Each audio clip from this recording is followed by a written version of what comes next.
সুপ্রিয় শিক্ষার্থীবৃন্দ, কেমন আছো? আশা করি ভালো আছো।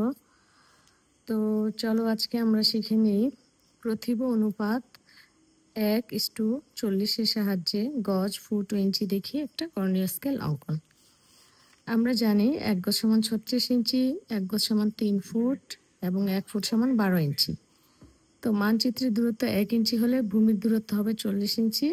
মানচিত্রে এটা তো আমরা আগেই জানি যে এটা হচ্ছে মানচিত্রে রিপ্রেজেন্ট করে আর এটা হচ্ছে ভূমিতে রিপ্রেজেন্ট করে, মানে বাস্তবে।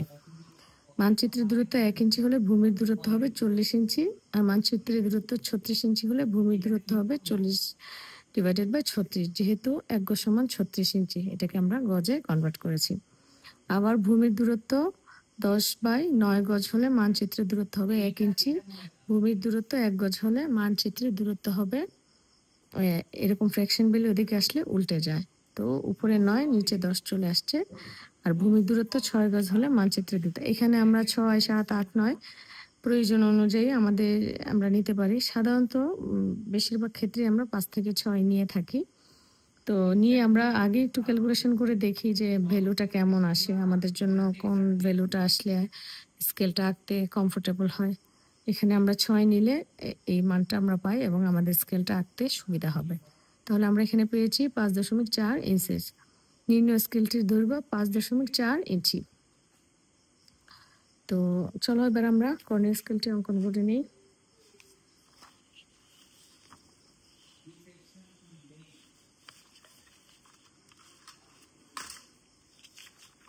প্রথমে আমরা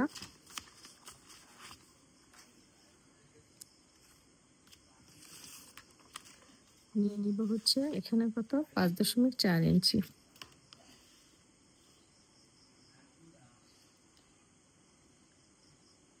সব সময় একটা কথা বলি যে কোনো ড্রয়িং আঁকার সময় পেন্সিলটা শার্প করে নিবে, আর ধৈর্য ধৈর্য ধৈর্য, এর কোনো বিকল্প নাই। তুমি যদি অধৈর্য হয়ে তাড়াহুড়া করে আঁকতে যাও তাহলে তোমার ভুল হবে এবং জিনিসটা মিলবে না, তখন গোঁজামিল দেওয়ার চেষ্টা করবে। আশা করি গোঁজামিল দিবে না, ভালোভাবে তোমরা দেখে শিখে নিবে। আমরা 5.4 সরাসরি নিতে পারবো। 5 এখানে আর 1 2 3 4 5.4। 5.4 কে আমরা কয়টা ভাগ করব? 6টা ভাগ করব। 6টা ভাগ করা মানে 5.4 কে আমরা 6টা ভাগ করলে প্রতিটা ভাগে আসে 0.9, মানে 1 ইঞ্চি থেকে 1 ঘর কম। তাহলে জাস্ট আমরা 1 ঘর কম দিয়ে দিয়ে গেলেই হয়ে যাবে।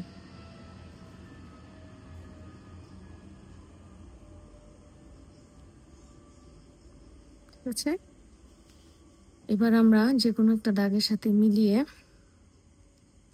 তো আমরা হচ্ছে কর্ণীয় স্কেল আঁকবো।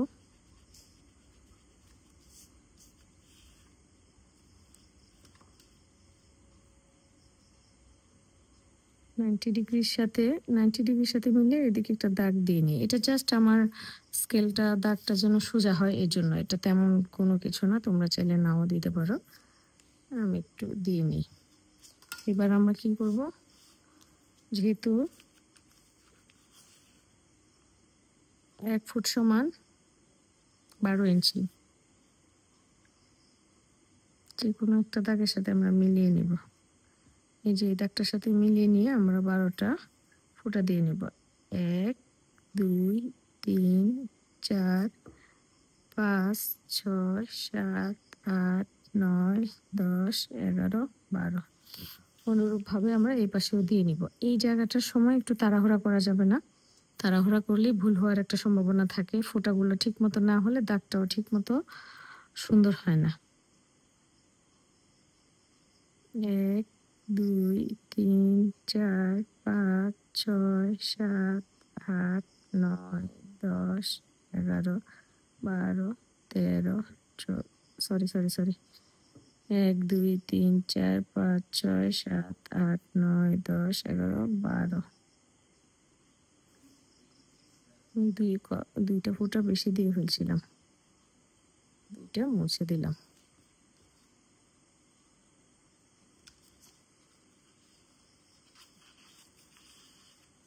এবার আমি দাগগুলো দেখো তোমাদের দেখার সুবিধার্থে। কিসের দাগ? কাগজের দাগ। এবার দেখো, আমরা সবসময় এভাবে ধরে আঁকবো যেন এই খালি অংশটা দেখা যায় চোখ দিয়ে, তাহলে আমাদের আর ভুল হবে না।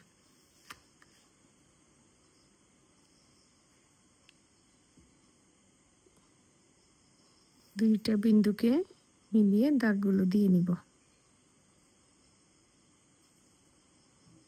তোমরা এখানে এসে অনেক বেশি তাড়াহুড়া করো, যার কারণে দাগগুলো সুন্দর হয় না, সমান হয় না, খুবই বাজে লাগে দেখতে।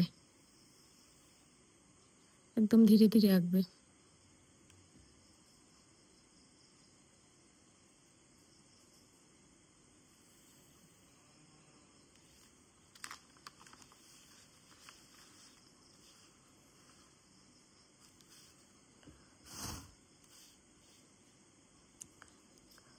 একটু ফু দিয়ে কালিগুলো সরিয়ে নিলাম।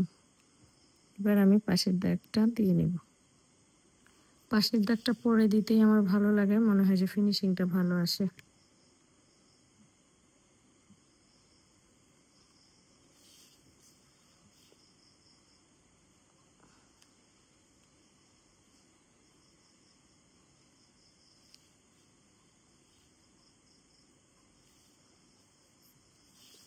এদিকেও আমরা একটু ফোঁটাগুলো দিয়ে নিই, তাহলে আমাদের সুবিধা হবে।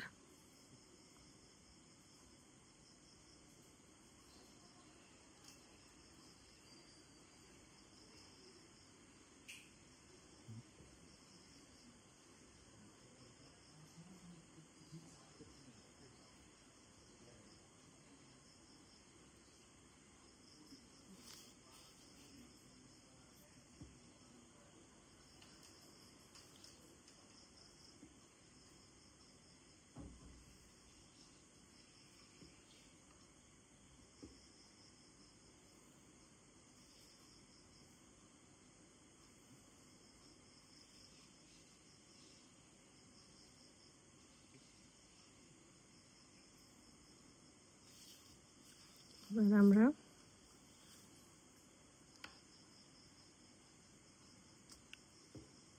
ফাইভ 5.4 করেছিলাম 6 ভাগ 0.9, এবং 0.9 করব 3 ভাগ। তাহলে কত আসে? 3 3 9, 3 বা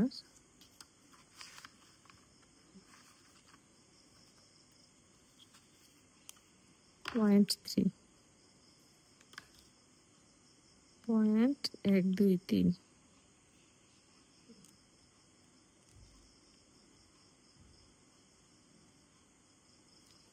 0.3 হচ্ছে এটা। তো আমরা একটু চেক করে নিব ঠিক আছে কিনা।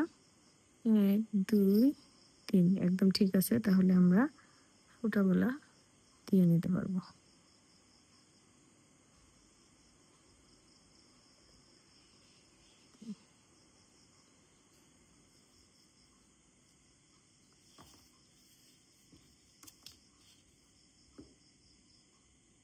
এই ফোঁটা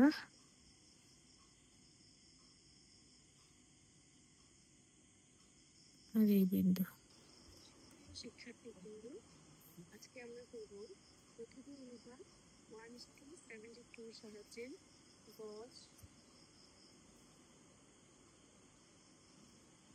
আমরা এই পাশের সাথে এইটা মিলিয়ে নিব।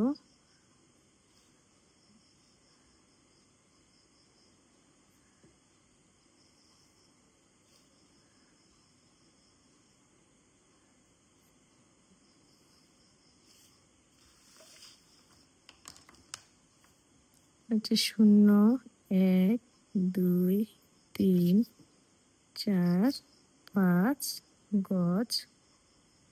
এটা হচ্ছে 1 2 3 ফুট।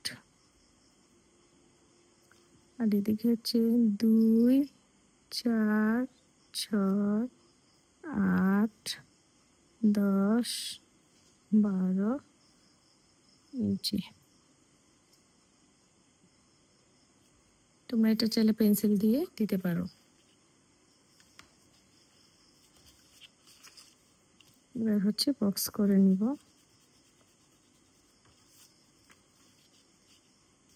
আর একটু বাকি আছে, এটা হচ্ছে প্রতিভ অনুপাত 1:40, আর এটা হচ্ছে কর্নিয়া স্কেল।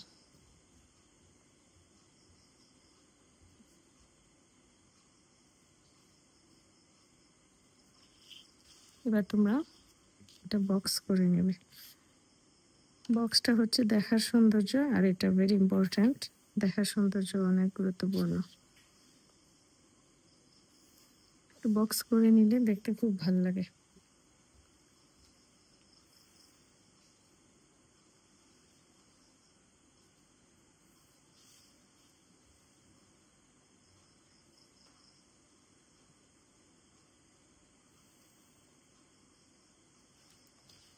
এই হলো আমাদের কর্নিয়া স্কেল, একসাথে তোমরা দেখতে পাও। আশা করি ভিডিওটি তোমাদের কাজে দিবে। আর ভালো লাগলে লাইক, কমেন্ট, শেয়ার করতে ভুলবে না। আল্লাহ হাফেজ, ভালো থেকো সবাই।